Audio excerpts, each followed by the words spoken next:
I used to think that living in a neighborhood with an HOA was like living in a condominium with basic rules.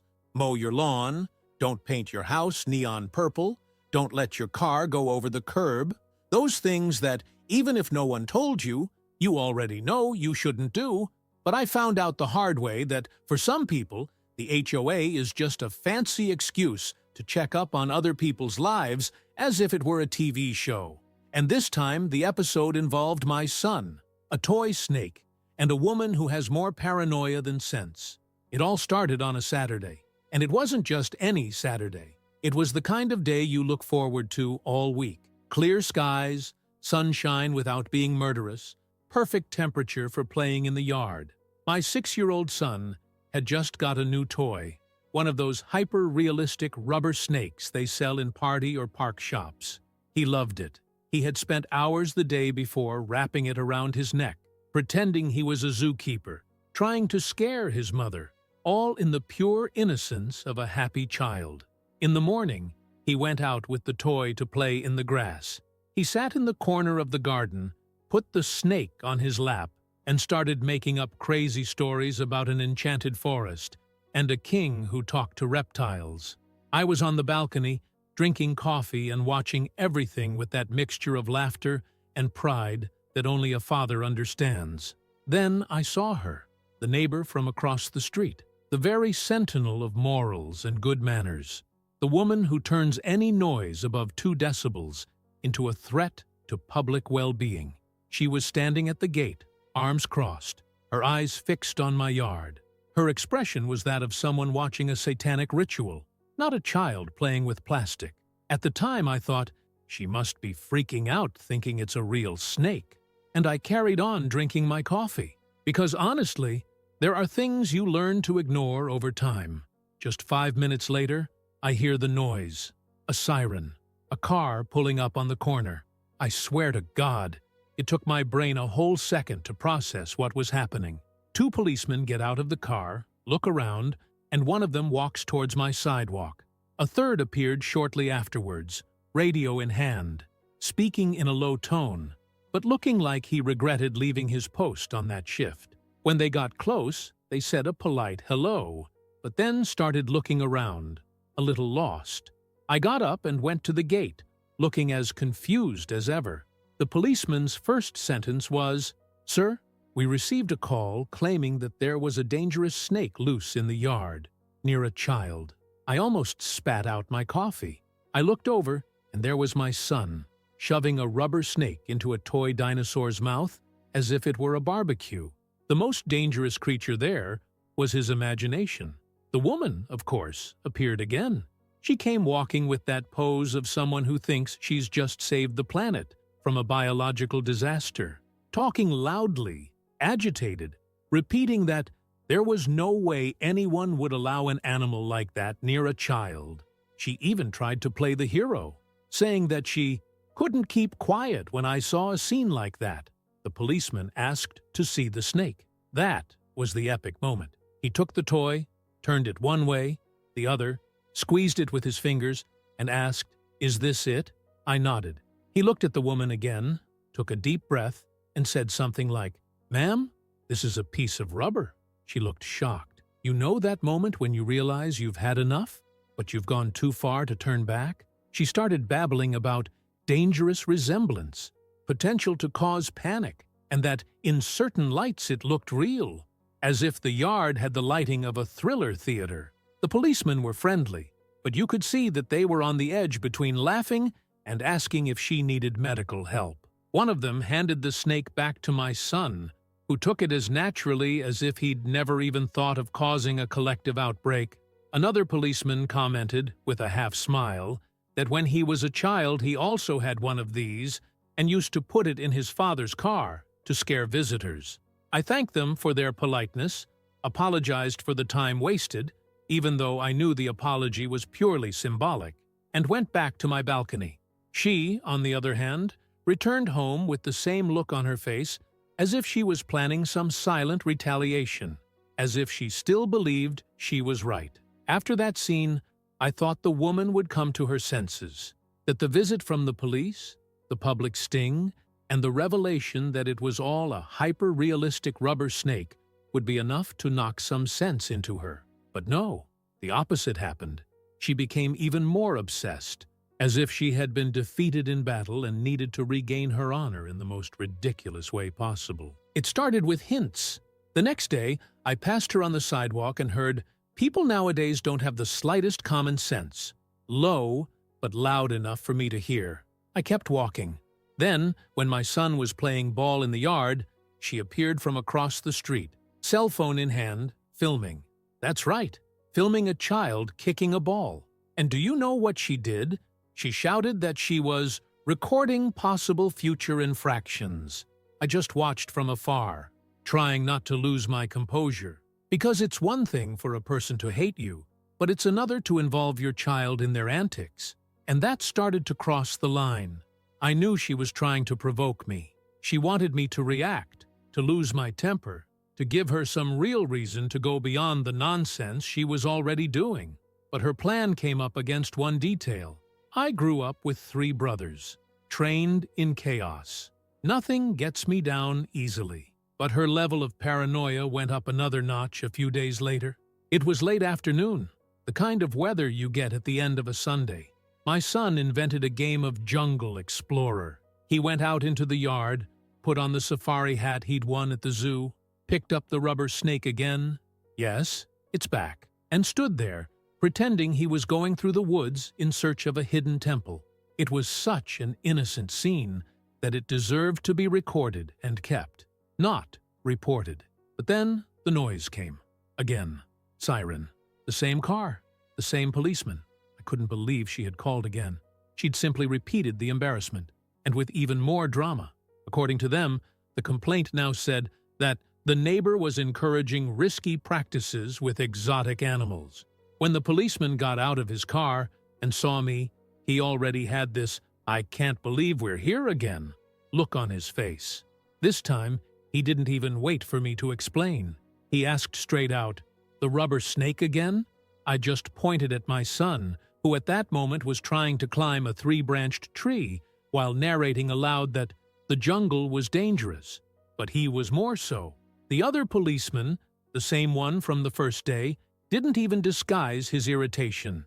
He said that they were being forced to go by protocol, but that they had already noted that it was a toy, that there was no crime, no danger, and that they were asking the complainant to stop calling the emergency services for irrelevant reasons. But, as expected, she didn't give up. She appeared at the gate again, this time with a leaflet in her hand, an HOA pamphlet on appropriate behavior in common areas. She tried to convince the officers that the front yard of my house should be considered a community living area, and, therefore, it should comply with certain standards of decorum and visual tranquility. Yes, she was saying that my yard was public space, that playing with an ugly toy could create an uncomfortable environment for other families. The policeman looked at me, then at her, and said, "Ma'am, this is his yard. The boy is playing with a toy. There's no crime, there's no infraction. You're causing more trouble than the situation itself." She changed color. She opened her mouth to retort, but he continued, "If you keep calling the police without any concrete justification, we're going to have to start registering this as an abuse of public resources." The woman swallowed. She stood still for a moment, as if she had been slapped invisibly. She tried to hold her pose, turned her back with that air of vanquished superiority, and strode home. The policeman gave me one last wave and left. I went back to the balcony, sat down with my cold coffee, and watched my son play. The poor thing had no idea of the hurricane of insanity swirling around that toy snake, but I knew it wouldn't stop there.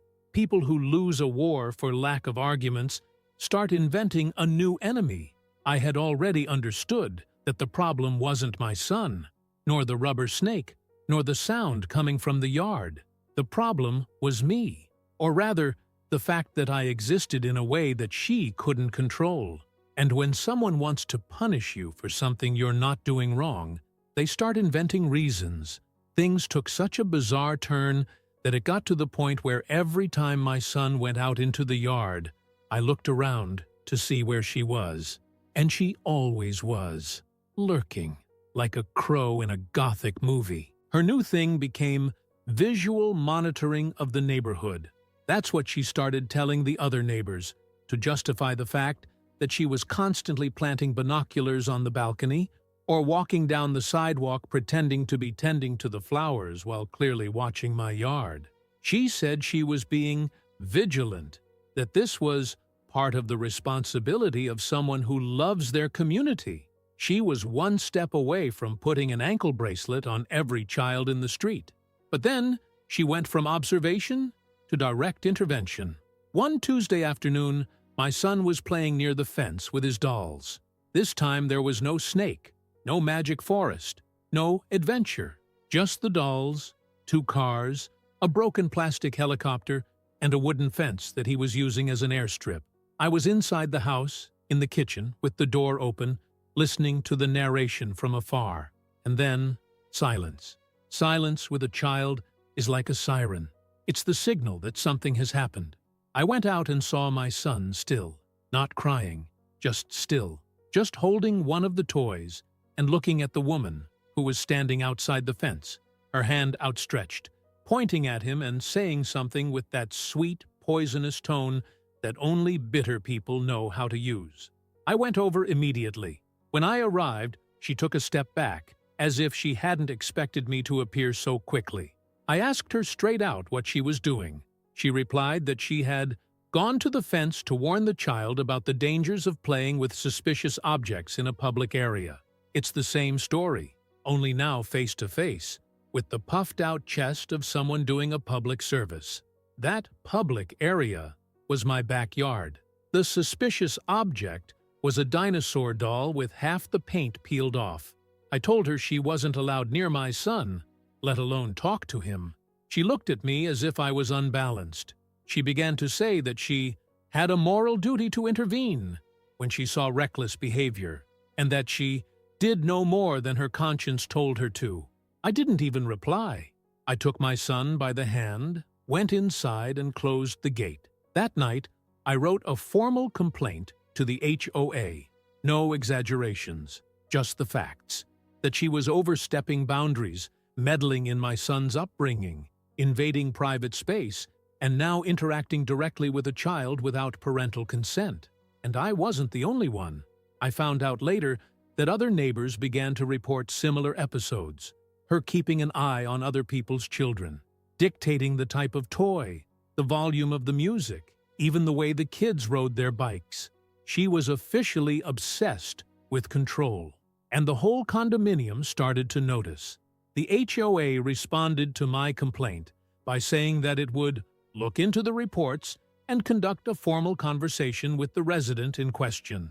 A bureaucratic, lukewarm text, but it was already more than any previous reaction.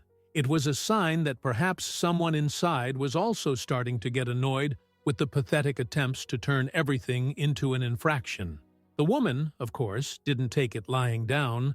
She stopped talking to me, but started handing out notes through the mailboxes around the block, printed letters full of dramatic terms saying that the integrity of childhood was under threat, that certain families were normalizing dubious conduct, and that the neighborhood needed to open its eyes before it was too late. One of these letters said, in no uncertain terms, that allowing a child to play with representations of dangerous animals is the first step towards a generation insensitive to risk.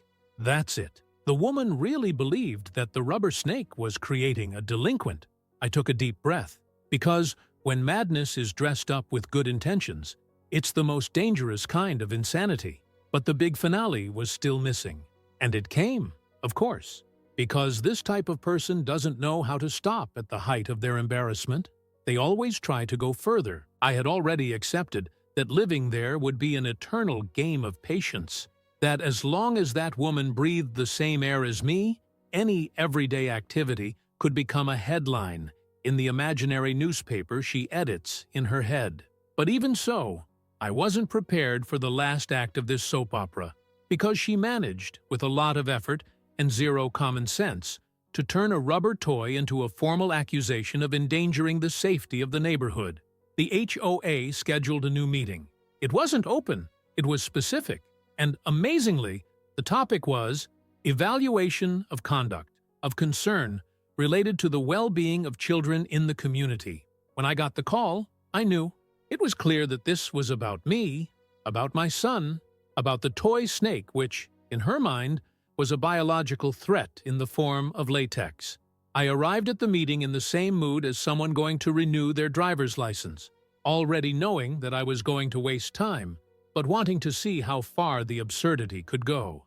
And there were the same tired faces as always. A few members of the HOA, that woman sitting at the head of the table with a binder full of paper that she probably printed out herself, and two neighbors invited as observers who, in practice, were just there to watch the circus go down in flames. She started by talking, and look, I have to admit, the woman has a flair for dramatization. She spoke of ignored warnings, recurrent disrespect for tacit norms of coexistence, dangerous examples being passed on to new generations, and hostile-looking objects being used freely in the presence of children. He said that the toy caused anxiety in other minors, that it could trigger trauma, that it was a form of desensitization to the violence of the animal kingdom. I was listening to this with an expression that mixed boredom and disbelief. There was a moment when she shamelessly pulled out a transparent plastic bag with, guess what? The rubber snake. That's right. At some point, she managed to get hold of my son's toy and took it to the meeting as proof. She showed it to everyone, spun it around, pointed out the realistic details, the menacing look, even the shine of the material that reflects like real scales. It was then that one of the HOA members, a guy who until then had only watched in silence, let out a sigh so loud that it echoed around the room. He said, "Are you telling me that the community is at risk because of a children's toy sold in any $5 store?" The silence was so profound that you could hear her ego shriveling. She tried to hit back, but the damage had already been done. Another HOA member asked if there were any reports of real incidents, any injuries, any formal complaints from other parents. Nothing, just her, always her. A collection of subjective complaints, based on personal impressions raised to the level of paranoia. And then, the surprise. The president of the HOA, who had not spoken until then, took a piece of paper out of his briefcase and read aloud a statement that no one had expected. The HOA, after reviewing the reports, images, and witness accounts, has decided to issue a warning, not to me, but to her. A formal, recorded warning about inappropriate behavior, bullying of neighbors, and misuse of the association's authority for personal gain. It was like watching a house of cards collapse in slow motion. She remained motionless. She tried to smile, tried to disguise it, but the air of superiority began to melt at the corner of her mouth. One of the neighbors laughed. Another said, "It's about time." I just took the toy back, stood up, thanked her, and left the room with the same gait as someone leaving the bakery with a loaf of warm bread under their arm. Since that day, she's never mentioned the snake again, nor my son. It never even appeared in front of my house. It went up in smoke. It's still around, of course, watching from afar, but no more attacks. It seems that reality has finally knocked on her door with a stamp, signature, and letterhead. And I'm still here, with my yard, my coffee, my son playing Enchanted Forest, and the most controversial rubber snake in the history of American suburbia. And if you liked this video, don't forget to leave your like and comment below. Chapter